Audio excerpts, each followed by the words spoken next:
لوگ بے حیا کہہ دے ممکن ہے میری اس گفتگو کو سن کر، لیکن واللہ بے حیائی کی بات نہیں کرنے چلا بلکہ دل کا درد پیش کرنے چلا۔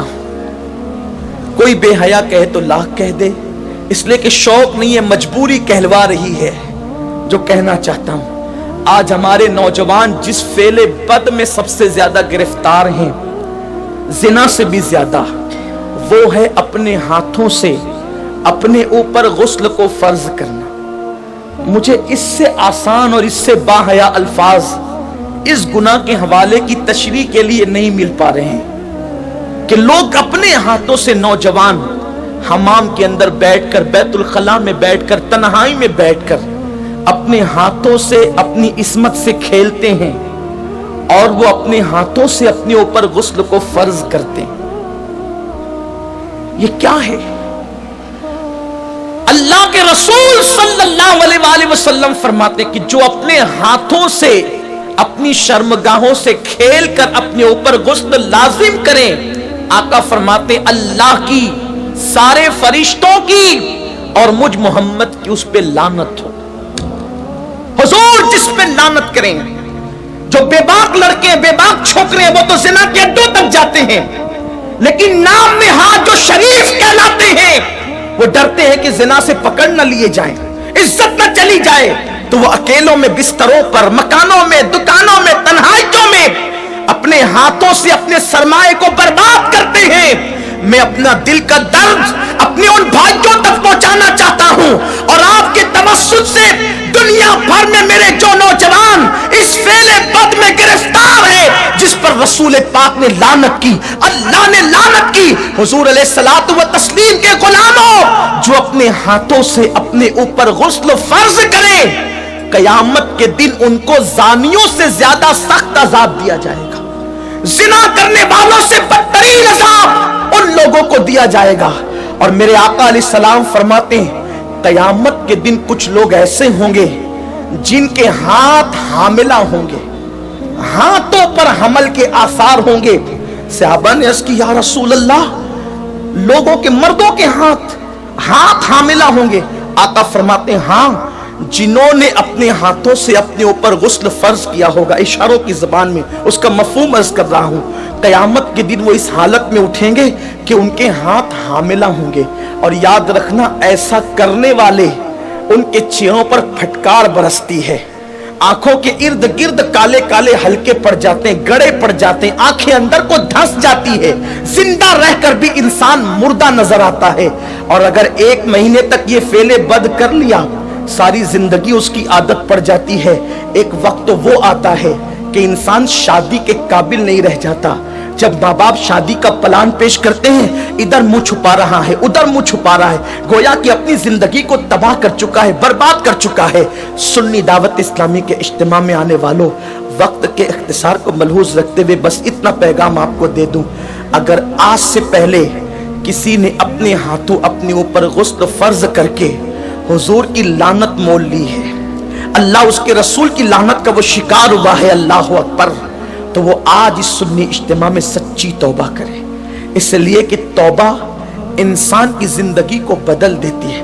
یہ توبہ ہی ہے جس نے فضیل ابن عیاض کو اولیاء کا تاجدار بنایا، یہ توبہ ہی ہے جس نے بشر حافی کو بغداد کے میخانے سے نکال کر کعبے کا مجاور بنایا اور 2 لاکھ حدیثوں کا حافظ بنا دیا۔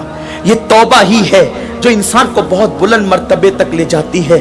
آج سچی توبہ کر لیں، اس لیے کہ توبہ کرو گے نجات پاؤ گے۔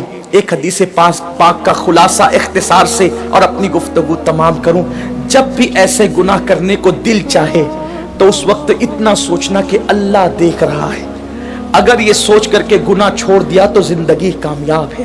میرے آقا علیہ السلام نے اس حدیث کو، عبداللہ ابن عمر کہتے ہیں میرا بچپنا تھا، کم و بیش 7 مرتبہ میں نے حضور سے یہ حدیث سنی ہے۔ آقا فرماتے ہیں کفل نام کا بنی اسرائیل میں ایک شخص تھا، ایک جوان تھا، گناہ کرنا اس کی عادت تھی۔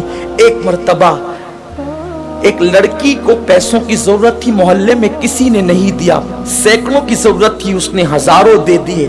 لڑکی نے شکرانے کے طور پہ اسے دیکھا، اس نے لڑکی کو کہا ایک کام کرو، میں نے اتنے پیسے دیے ہیں، اس کے بدلے میں کچھ نہیں چاہتا، بس اتنا چاہتا ہوں کہ تم میرے گھر چل کر تھوڑی دیر بیٹھ جاؤ اور مجھ سے کچھ باتیں کر لو۔ لڑکی چلی گئی، اس نے ساری کھڑکیاں اور دروازے بند کر دیے اور لڑکی کے ساتھ بیٹھ کر باتیں کرنے لگا۔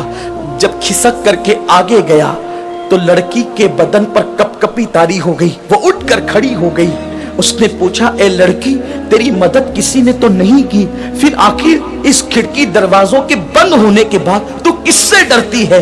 تو لڑکی نے جواب دیا کہ کوئی نہیں دیکھ رہا ہے، کفل تو نے 1000 بار ایسے کام کیے ہوں گے، لیکن آج سے پہلے میں نے ایسے کوئی کام نہیں کیا۔ مجھے ڈر لگتا ہے اگر قیامت میں میرا اللہ مجھ سے پوچھے گا تو نے یہ گناہ کیوں کیا، تو میں رب کی بارگاہ میں جواب دینے کی طاقت کہاں سے لاؤں گی؟ میں اللہ کو جواب نہیں دے سکتی، اس لیے میں ڈر رہی ہوں، وہ مجھے دیکھ رہا ہے۔ کفل نے کہا اگر وہ دیکھ رہا ہے تو یہاں سے چلی جا۔ لڑکی چلی گئی، ادھر لڑکی گھر سے باہر نکلی، ادھر موت کا فرشتہ گھر میں داخل ہوا، کفل کی روح نکالی۔ اللہ اکبر! یعنی اگر کفل گناہ سے نہ بچتا تو کس حالت میں اس کو موت آتی، ذرا سوچیں۔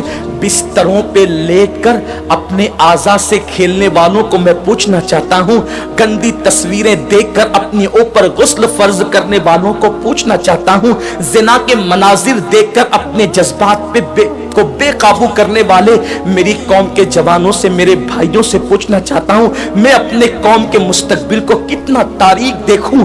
جو قوم کبھی مصلی پر رات گزارتی تھی، پاک آنکھوں کو رو رو کر کے پاک کرتی تھی، آج اس قوم کے جوان بستروں پہ ناپاک ہو رہے ہیں، اپنے ہاتھوں سے ناپاکی کو خرید رہے ہیں۔ اللہ اکبر! سوچو اگر اسی حالت میں موت کا فرشتہ آ گیا اور موت آ گئی تو اللہ کو کیا جواب دو گے؟ کیا منہ دکھاؤ گے رب کی بارگاہ کے اندر؟ اللہ اکبر! کفل جیسی وہ لڑکی گھر سے باہر نکلی، موت کا فرشتہ آیا، کفل کی روح نکالی اور کفل مر گیا۔ جنگل کی آگ کی طرح یہ بات پھیل گئی پورے محلے میں، کفل مر گیا، مر گیا، مر گیا۔ کچھ عابدان اور زاہدان نے خشک نے باتیں کی، اتنا پاپی تھا، پتہ نہیں اس کا منہ کیسا ہو گیا ہوگا۔ ایسے میں کسی نے کہا کچھ بھی تھا لیکن کلمہ پڑھنے والا تھا، اس کی میت میں جانا تو پڑے گا۔ جب لوگ اس کی میت میں گئے تو اس کے گھر پر قدرتی قلم سے لکھا ہوا تھا کہ کفل اللہ سے ڈر کر ایک گناہ سے بچ گیا، اللہ نے اس کی ساری زندگی کے گناہوں کی مغفرت فرما۔ آؤ ہم بھی سچے دل سے توبہ کر لیں، رب کو منا لیں۔ زندگی کا کوئی بھروسہ نہیں، اور اتنے بڑے اجتماع میں آئے ہو، میں تو بس اتنا کہتا ہوں یہاں سے جاؤ تو یہ عزم لے کر جاؤ، انشاءاللہ نہ گناہ کریں گے نہ گناہ کرنے دیں گے۔ اپنے علاقوں میں جا کر سنی دعوت اسلامی کی شاخیں قائم کریں گے، برکات شریعت کا درس دیں گے، اجتماعات کریں گے تاکہ ہمارے نوجوان گناہوں سے بچ سکے۔ ممکن ہے اپنی فغاں سے چند لوگ ہی بچ جائیں تو یہی اپنے لیے نجات کو کافی ہے۔ اللہ